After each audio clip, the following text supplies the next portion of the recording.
Our latest adventure consists of doing a sound job, just being the production sound mixer on a short film that my friend is creating, and that was a 12-hour shoot. I woke up at like 3 a.m., not on purpose, couldn't go back to sleep, drove out around 5, I think. Yeah, like before 5. Right before, and then arrived on set just a little bit late, but it's okay. I was there in time for a safety meeting, and then we just got things rolling. It was pretty cool. We got to shoot in a place where there was like a set that was basically an airplane, like inside an airplane. That was the first time experiencing that. And then there's another set that was basically like an airport, so that was fun too. And overall, even though I did say that this production sound mixing thing isn't exactly a thing that I want to do more of, I didn't find it like terrible.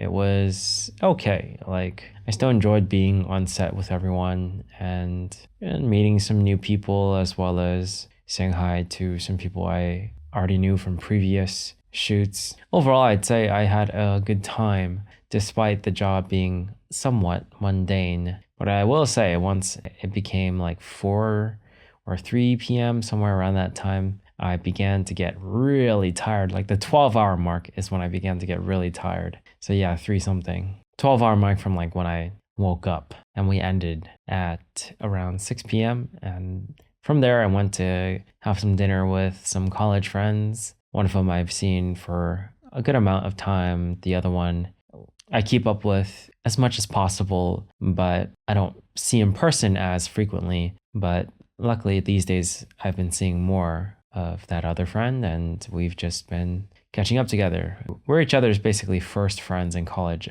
so it was a good experience to get back together, just have some, I guess it was Korean food, dongnam or something like that. It was fun just to catch up and chat, even though I was dead tired. I think one of the things I was proud of, even if it was a little dumb, was keeping up with my kinetic habits, basically 100 push-ups and 50 pull-ups during this day. Even though it was very difficult, I had to wake up, or I had to do it after I woke up. So I just did 50 pull-ups and 25, did I do 25 or 30? I think 30 pull-ups, broken apart in the morning before leaving, just as quick as I could, you know? And I also managed to practice some playing by ear with piano by just listening to a song very, like the whole time, and just trying to pinpoint like what the melody was and the key and the chord progression and all that stuff. So that was me doing my best at keeping and being consistent with practicing and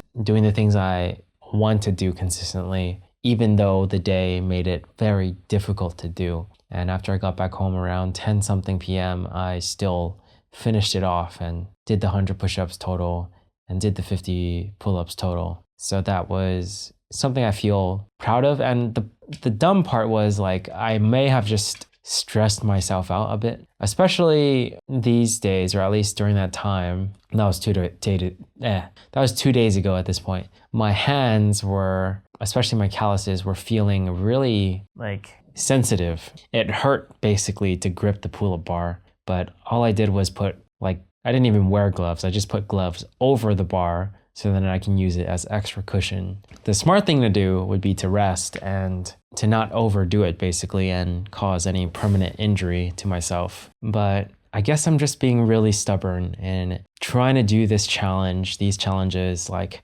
every single day without missing. And then we have yesterday. Basically, for me, it was a recovery day. I felt super drained by being awake for so long and just doing stuff the whole day and working a job where I had to hold a boom pole basically a lot. It's not that tiring or straining, but it is accumulated fatigue if you do it for 12 hours. But I basically didn't do too much yesterday. It was just a rest day. And finally, we are here to today, where I did a bunch of errands. I went to the dermatologist to check in with some new moles that I've noticed. I've had them. I looked back at some videos. Luckily, I do this. I record myself very often so I can look back. And I saw that the moles were there before. I just didn't notice them a year ago. But like once I started really observing my arms, they were just like way more than I expected compared to my last sort of visual memory of my arms that were detailed and clear. So I went to the dermatologist just to get that checked up, and they said that everything was fine. They looked at each one and said that there's nothing wrong with it. But I do find that concept sort of interesting, how like you don't really notice something, or like you don't know the reality of things.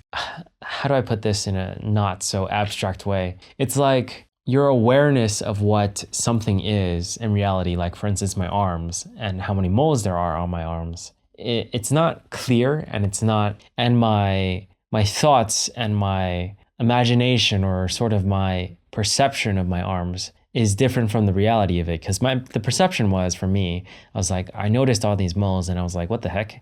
Why do I have so many moles on my arms right now? But once I looked back at the video a year ago, I was like, okay, they were already there. I just didn't notice them despite them being there for like a year. So it's kind of crazy how like my perception of things is just so unaligned with the reality of things. And once I actually really looked, like really took a detailed look at something, did my perception adjust to match that reality? And in that concept lies something that I've been trying to do for a while, which is like listening to music and playing by ear and stuff. I feel like today when I did some playing by ear for a song, there was like a part that I was trying to listen to. It's actually from Golden Hour, that very famous song, a really good song. And the beginning with the piano part, when I'm listening to it and trying to play it by ear, it's actually very difficult because there's a lot going on. But when you break it down and look at it with sheet music or with someone else just playing it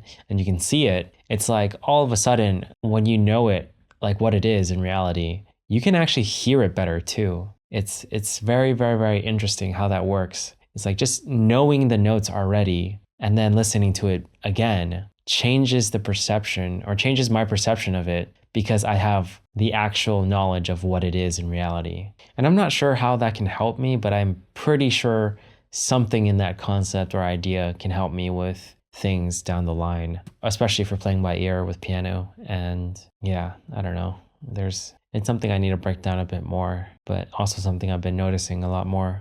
And I feel like it applies to a whole lot of things, like just the way you perceive things compared to reality, and just trying to match perception with reality to achieve certain things. It goes with like habits and stuff too. It's like if your perception of yourself and your behavior is like, oh, I'm doing my best, or I'm not wasting time, or I am spending my time wisely. And then all of a sudden, when you actually track your time and what you do, like minute by minute, and you realize how much of that time is spent on like things that aren't productive or aren't like really helping you with anything, then you sort of can see the reality of it. Your perception matches reality and you can change it. Yeah, definitely a powerful concept. I think I should write this in my problem solution chain somewhere, because it's like a core concept to being able to like analyze things properly, to know how to move forward. It's like having good data, basically, like a very truth-based scientific data in front of you versus just like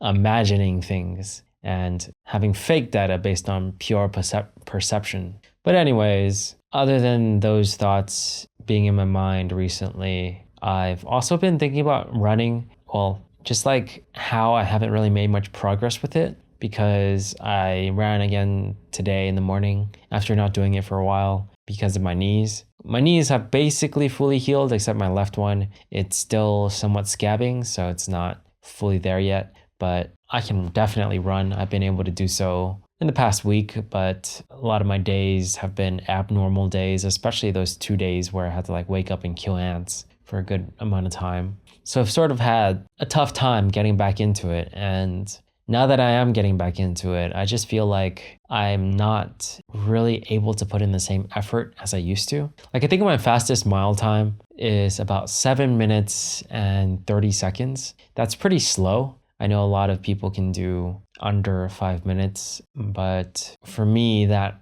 mile time like is something I've never been able to achieve again. I was close to it in college. I think in college I did like a mile time that was like 7 minutes and 40 something seconds. But now I'm doing like mile times around 10 minutes. It's like I'm not even putting in the same amount of effort, and I'm thinking about how I can try to upgrade my effort somehow. I used to measure cardio fitness levels, but my watch has since then stopped measuring it, and I've been trying to fix it, but like I called Apple support and they told me I had to just do 20 minutes of exercise for it to be reported. I did that, it didn't change. I didn't think it would. I was pretty sure the guy was wrong. So at this point I'm just like, I'm not going to try to fix it. I will let it fix itself because it broke itself. So maybe in a year or two, I'll find out my cardio fitness level again. But in the meantime, I'm going to do everything I can to still increase my cardio fitness level just without being able to see what it is. So to do that, I just need to get stronger, like mostly with cardiovascular involved activities such as running. So if I can go from my 10 minutes to like back to 8 minutes, under 8 minutes, then I'm pretty sure my cardio fitness level will increase again. And what I did in college, which is what I should try to do again, is just do 0.25 miles in 2 minutes. And then from there, just give it a break, like walk a little bit. And then same thing, 2.5 miles or 0.25 miles in 2 minutes again. And eventually I will get to a point where it's like, okay, 5 minutes or 0.5 miles in 4 minutes, and just build up to it basically. I have to have like a strategy because I feel like I'm sort of aimlessly running and I don't have like a goal in mind when I run, which is a very, very bad thing. I feel like when I do my push-ups and pull-ups, I'm at least thinking about how many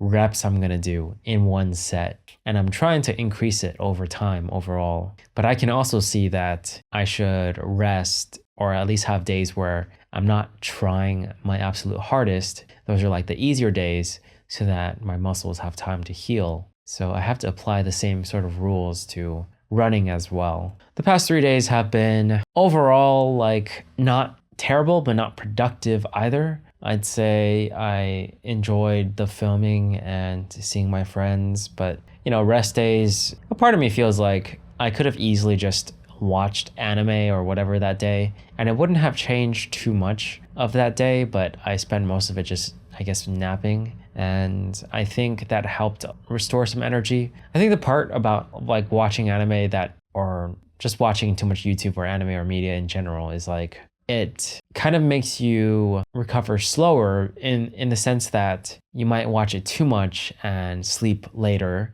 or you might watch it too much and continue to watch it past how much you intend on doing so. But either way, I could feel for sure how yesterday was very, like I could feel how and understand how like my past self so easily went to like watching entertainment or media when I felt very, very tired and fatigued. Like it felt easiest. Like I wanted to do it yesterday compared to the other days where I'm just like, whatever. But I didn't, and I haven't, which is really good. I feel like when I'm on this challenge mode where I'm just telling myself, don't do it. Like this is the challenge. Like it's easy. My mind is set. Like I've already won. Like I already know that I'm not going to watch media or entertainment for the 30 days that the challenge is active. Like I just know, like I have no doubts about it. And the only exception are like videos or like really short videos, less than like 30 seconds that my girlfriend occasionally sends me. And I feel, like compelled to at least watch those in response since, otherwise she's gonna not be happy that I'm ignoring it or that, she took the time to share it with me, but I just don't watch it. She knows I'm doing the challenge though. It's just those things honestly don't really count. It's completely different. The whole point is not to get distracted. And if I'm interacting with someone I care about and for social purposes or for just strengthening a bond, then it's totally fine as long as it's not like super long. But I think that's about it today. There's still more to today, but I have not too much energy to complete everything I want to. I really need to get things moving though. So for sure, for tomorrow's adventure, we will do our absolute best to make a lot of progress with the Japan video that we intend on releasing and then moving forward afterwards. Set intentions, done. Now let's get to it.